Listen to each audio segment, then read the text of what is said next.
Dear friends, we are back with another press conference, and the game just finished in a draw, Veselin versus Anish. So, Veselin, first of all, my first question is to you. I mean, this H4, it's kind of big surprise. I mean, it's... Well, the point was... I got actually very scared because last year Veselin won only one game in the tournament, and that was with H4 against Kramnik.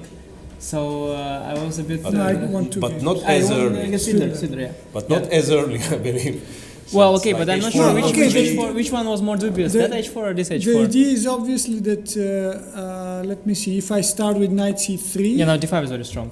Now d5 is strong, and h4 is bad. Yeah, because now it goes c5. Because I think c5. Yeah, this I know. So, of course, the idea is that if black goes bishop g7, then knight c3, d5 knight c3, d5 is not good, yeah. Yeah. But you know, as a matter of fact, I played this exact variation in the French league against a player who beat Vishwanathan Anand recently, called Adrien Demus from France. And I played like this.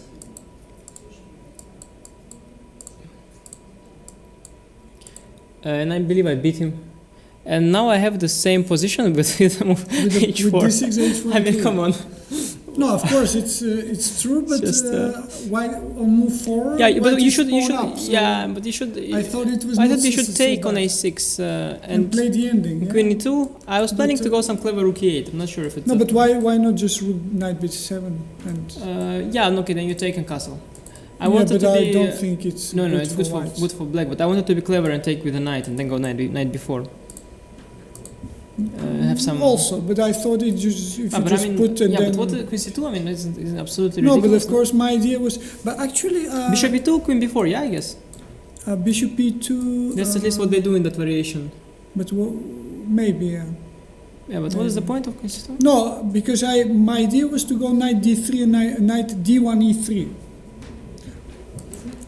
I can also take, no? Okay, but. No, but this is kind of. Yeah, I mean there is this line. There is this line where white does it with g3, king g2, and now I have like 10 extra moves with black, and I'm. Generally Volga is a great opening. It's just that it doesn't really work here. It's just not working move by move. But once black gets this extra move in h4, the opening itself is great, and basically I did everything right. Well, not really. I was a bit minimalistic, maybe. By the way, I don't really understand what is the point of the move knight a4 if black just takes on f1 and take on g2. Take on, I was calculating this also. Interesting. No, but why not take and take on g2? So tell me, what is so actually good? I saw knight a4. Actually, I was calculating queen a4. Why is it so good for? I was calculating quite this some pieces variation. are hanging after bishop g2. Huh? Yeah, I saw something like this, but maybe this is even better. Actually, I was also thinking about the move, the same with the knight on d1. Actually, because it's still possible to take, and then it's. But now I can also go queen b6 though. Of course, but then I play. But you thought I would take, yeah? Yeah, it's possible. Take it now. Maybe it's possible to. I was even thinking to play king e2 now. So if you take on h1, then knight c3, and I couldn't really. But I'm having far too many pieces. No. No. Bishop of course. Then bishop c3. Yeah, bishop c3. Yeah, bishop c3 yes, and now knight h5. Apparently, I take and go knight c3. So, but messy. Just to make it clear, I don't have to do this. I can play queen 6 and probably slightly better. So it's but okay. One second. My problem is that if I play now bishop knight e3, now I cannot take with. I have to take with the rook. This is because otherwise check and queen a4, and taking with the rook is not so great because if I put my bishop c3 knight d2, okay. No, it would be an interesting position. Just the thing is there is an opening like this, and it's. No, okay, and it's but Volga, and it's simply I have like a dream version, so it's objectively the position is unclear, objectively speaking. But since we all know that there is an opening like Volga, and we know that this is like 3 moves up for black, No, knight e2 is artificial. Yeah, actually, here, h5 I don't know. Here maybe I have something rough, like c4 I was thinking. This I'm not sure. But it is a bit double-edged here. But you don't need it. Yeah. Knight c5. Okay, bishop e2 just. Maybe. Okay, also h5. Yeah, this is double H, and this just kills absolutely all the fun for. No, but for rook white. b8 I think is even stronger because basically you get the same position, but with. I see. So knight g3. No, but my idea was that you go knight g3. Let's say I take, yeah. King takes. And now knight g4. Yeah, but I thought that the point is that now you get your rook into play. But okay, I just take queen b2, yeah. Yeah, I just thought that I just kill your rook with h5, but it's more, yeah, rook f8 is probably stronger. Yeah, no, but I was very happy with this endgame. I thought that... No, of course, black has no problems, but I thought black was better, but maybe not. Maybe yeah, I was thinking about this at first. Yeah. And then before just. But then I should stay with rook on d2 and... knight on c1. Yeah, like this, and it should be around equal still. But of course it's not... Yeah, well the thing was that if I go this... knight is not so good. At some point the knight will come back to a 4 sooner or later. It's like even right away, in fact, it's not positional so draw. No, but maybe I can just play f3, king h2 and stay. Yeah, you can also stay. No, but I think what you did was good. Yeah, I just wanted to maintain some pressure, but it was, I think somewhere... maybe it was a bit... It looked already fine for you at some point. Yeah. What about here, knight g6? Knight g6, I thought g3, knight d3, rook d4, and knight f2. Yes, but don't I have some... Yeah, this I saw that, it's yeah. just a pawn already. Yeah, this is already good for him. Yeah, that's why I play c4. No, to be honest, here I think you already equalized. Maybe knight d4? Well, but knight d4, rook c4 I didn't like, and now it's like Zugzwang. Yeah, I keep some pressure, but already here I thought that probably you should be able to no, of course, but escape. But actually after rook b5 I thought the position is very unpleasant for you again. No, I think rook h1 is good, because it's good to change one pair of rooks. Yeah, just because you anyway are more probably simply. Of course, yeah. Yeah, because the black, I will sooner or later take the pawn h4, and then it's the same story with equal pawns. And with another pair of rooks. Usually this is how it happens in the endgame with Volga. You start pawn down, then you win one pawn, then you win one more pawn, and you end with something like this, and then you have to still win it, which I didn't manage because. I was very happy that I found knight f8 because otherwise it's not so easy. For example, rook a4, you have rook d4, rook a3, rook d3, you thread a knight c5. So let's say if I go around, knight b8. There's no threat. Yeah, I think even this is equal. A draw, of course. Yeah. Draw. I thought of rook b5 in this moment instead of knight f8, but I don't know. Maybe it wasn't. Rook b5 was of course a big move. King e3 then. Knight b8. I thought, or where you go? Or maybe. Actually, it's not clear where I'm going. The thing is that white will. It's a big move as well. But white is getting his king here, and then he's doing fine because he always has counterplay with the a pawn. But I think knight f8 is very strong because that's right. Simply now you're losing a pawn because I was kind of worried. Yeah. If you try this, then you are just losing, and here it's very. This is not clear. Very important to give check on e4. Exactly, that's very important. And then knight f4. And now knight d5 and knight c7. Yeah, and this position looks completely winning for black. Rook c4. Yeah. Rook c4, exactly. Yeah. Yeah. So you are losing. And also, if you do this.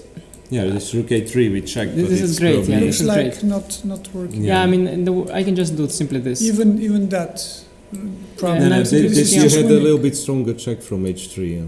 Instead of rook h8. I mean, it's an accidental chance. So white has to go there, and then you take 3 pawns. Sorry, king g3. No, but the thing is, I don't even need to calculate anything. I mean, just this position, I'm just picking up a pawn by force, I believe. Yes, this one. And just pick up knight d4, knight d5.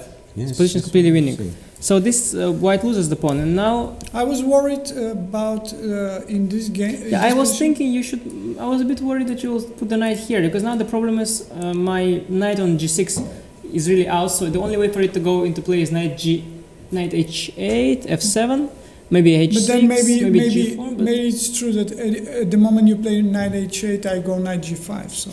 Yes. No, of course you should put knight on it. Actually, I was quite concerned about this, and then you lost 2 tempi, and now I have a chance to go knight f8. By the way, if you try to move the knight e6 is threatened, so knight f8 is good. And now the thing is, I was assuming you'll not trade rooks because that was quite dangerous, but yeah.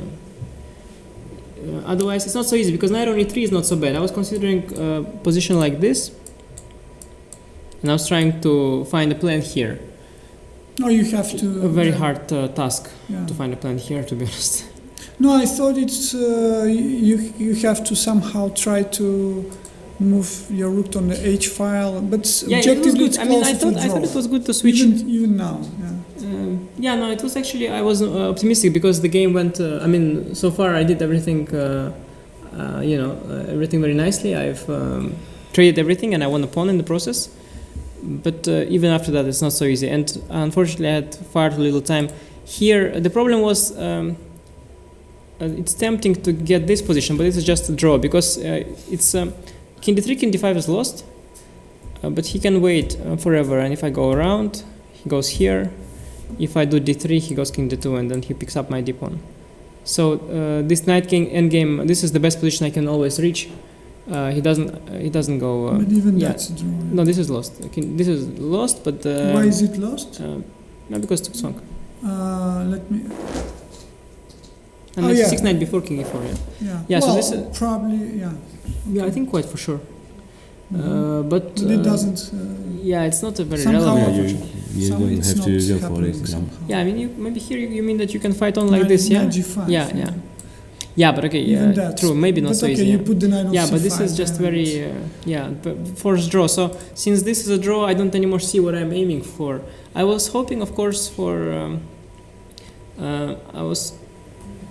No, now it's check. Yeah. I was hoping you will do something like king d3. Then I have king d5, and then I have some chances. And then, that is true. If I get my king around here, and then I protect my f-pawn somehow. Of course. The knight gets stuck. The thing when I changed rooks, I imagined some position. Let's say, I had some kind of imagination in my mind that I have like a pawn on d4, then the knight on e6. Well, I saw some kind of position. That's why I traded rooks, but I'm not in time to get it because I assumed actually at first, when I gave check, that I can put the knight to c3. I assumed I can get this, and this is a very nasty position. But he just goes around, and I don't have time to get the knight because if I get the knight on c3, I have like some. If you will get it on d4, maybe. And then but then I thought. Still, even this is. Even this is a draw. It is probably a draw, always. Even this is a draw. Yeah, probably it's always a draw. Yeah, okay, that's. Two little pawns. Yeah, but the thing was here, I was trying to be very smart. Okay, already rook g5 is threatened. Simply, it's not anymore easy. And you my could start with rook h5, but rook g8. King f7, but I think it's nothing. It had to be tried. But I was my point was that let's say if you go here, I had some very nasty move here. If you go rook g5, I have some rook f4. It's very nice because then I have a fork. But actually it's a very important variation. I mean, but unfortunately. But okay, even this is king g3 now, and rook go to. Even this is just a draw, I think. Knight g6. Rook f1. Yeah, but this I got some. Still, nothing. So the thing was here two things bothered me: knight on e6 and knight on e3, and unfortunately I couldn't stop both of them. Maybe I should have allowed knight e6, because let's say if you go here, but maybe, maybe the position is, I don't know. Somehow I was hoping to win it, but it's really too difficult. It's still closer to a draw. Much closer to a draw. Yeah, to be honest, it's easier to defend. I was hoping to win on time as I did against Magnus, but it didn't work this time. No, but okay, you're dealing with a guy who reads his regulations, yeah? This is some serious stuff. Yeah, I wonder why I didn't play rook f8. I think I sort of thought on general ground I shouldn't allow h5, then at least the rook gets into play. But this is of course a better version, and here, because in the game, of course, I achieved everything I wanted, and still it was not so much.